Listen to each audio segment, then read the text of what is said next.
Bismillahirrahmanirrahim. Assalamualaikum warahmatullahi wabarakatuh. Nama saya Dina Malia, nomor induk mahasiswa saya 2004226200802.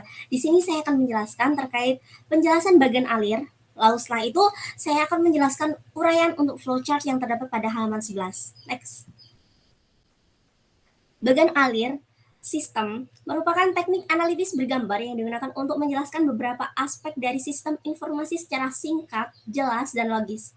Bagan alir ini mencatat alur proses bisnis yang akan dilakukan dengan tujuan menganalisis cara peningkatan produktivitas proses bisnis dengan arus dokumen. Nah, di samping ini terdapat contoh-contoh simbol bagan alir. Next. Simbol bagan alir ini dibagi menjadi 4, yaitu input, pemrosesan, penyimpanan, dan arus lain-lain. Nah, untuk input sendiri berfungsi untuk menunjukkan input atau output dari suatu sistem tersebut.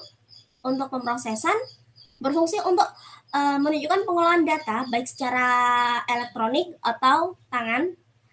Untuk penyimpanan berfungsi untuk menunjukkan atau menjadi tempat suatu data itu disimpan. Dan untuk yang terakhir, arus dan lain-lain, ini digunakan untuk di mana bagan alir dimulai dan berakhir, keputusan dibuat, dan cara menambah catatan penjelas untuk bagan alir tersebut. Next. Menurut saya, penjelasan terkait bagan alir ini, bagan alir yang ada di halaman 11 ini adalah gambaran sistem pemrosesan penjualan, di mana gambar tersebut menunjukkan hubungan antara kegiatan penginputan, pemrosesan, penyimpanan, dan output sistem. Dari pencarian saya ke beberapa sumber, bagan alir pemrosesan penjualan dalam halaman 11 ini mempresentasikan proposal milik Tuan Aston untuk mendapatkan data penjualan menggunakan terminal penjualan state of the art. Bagan alir di halaman 11 ini akan saya uraikan sebagai berikut. Nah, untuk langkah pertama yaitu mengambil inputan data penjualan dengan menggunakan terminal penjualan yang canggih. Langkah yang kedua, lalu terminal yang canggih tersebut akan mengedit data penjualan dan mencetak tanda terima kasih pelanggan. Cara ke sini ya.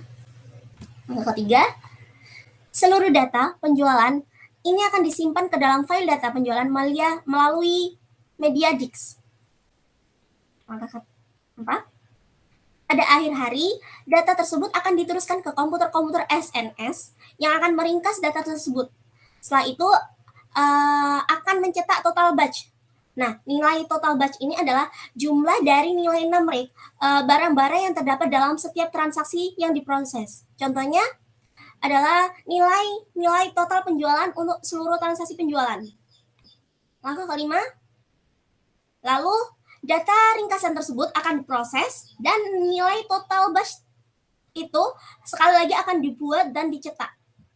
Langkah keenam, kemudian nilai-nilai tersebut akan dibandingkan dengan nilai total batch yang dibuat sebelum pemrosesan dan seluruh kesalahan serta pengecualian yang ada akan direkonsiliasi di sini.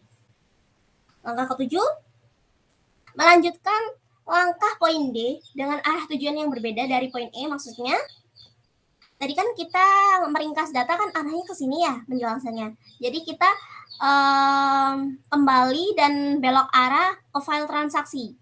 Nah, ini kan datanya selain dicetakkan nilai total batch, data ringkasan tersebut dimasukkan ke file transaksi penjualan harian.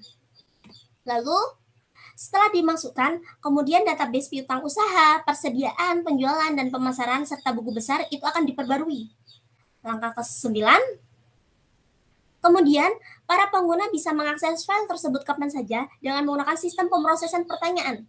Hal ini bertujuan agar kita mengetahui status-status rekening pelanggan dan persediaan, serta kita bisa membuat analisis baik buruknya penjualan untuk pekan atau waktu yang sudah ditetapkan, seperti 1 minggu sekali, sebulan sekali, kayak gitu. Untuk yang terakhir, langkah ke-10, jika analisis yang dihasilkan dari laporan standar ini sudah keluar, maka para pengguna internal maupun eksternal bisa melakukan suatu musyawarah untuk memutuskan suatu keputusan khusus yang berguna untuk sukses berjalannya suatu perusahaan tersebut. Dan yang terakhir, terima kasih. Apabila ada salah kata, saya mohon maaf yang sebesar-besarnya. Ihdinas siratal mustaqim. Wassalamualaikum warahmatullahi wabarakatuh.